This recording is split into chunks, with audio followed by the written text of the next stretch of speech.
can't believe I'm doing this, but this is hopefully to benefit somebody else who's stuck in the same predicament I am. I went to replace the Ideler pulley on my electric dryer and discovered that I couldn't get the triangle doohickey to fit on the shaft. It's just in a tight space, and you can only get one hand on it, and it takes 4 hands to put it on. So I needed to make a tool to allow the triangle ring to be stretched and then be able to slip over the end of the shaft. I didn't have anything really handy, but I did have a Sharpie nearby as I was marking my way of what I was doing. It turns out the Sharpie is just the right size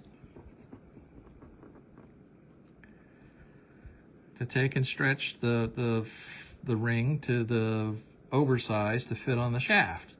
Now to do this, I modified the Sharpie by removing the tail end of the Sharpie, sanding it down flat because there's a burr on the end of the plastic normally, then creating a chamfer on the inside edge so that when I press this up against the shaft, it'll self-align to the shaft.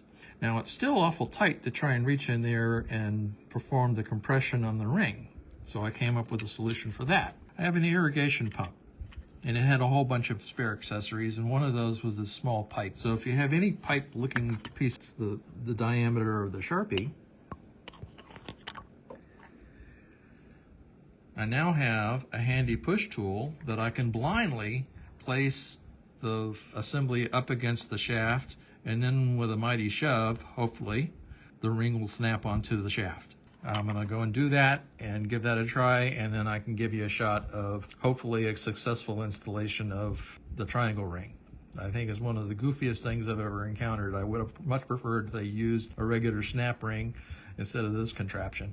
Okay, so that's the Ideler pulley with everything ready to receive the triangle ring to snap in place. Okay, so I'm gonna try and get the pin all lined up.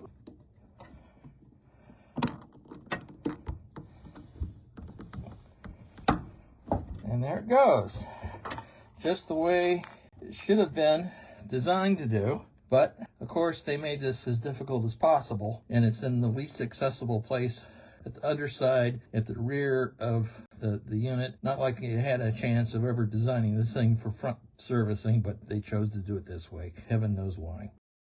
Them doggies rolling rawhide. Move 'em on, hit 'em up, hit 'em up, move 'em on, hit 'em up, rawhide. Cut 'em out, ride 'em in, let 'em out, cut 'em out, ride 'em in, rawhide. No Sharpies were injured in making this movie.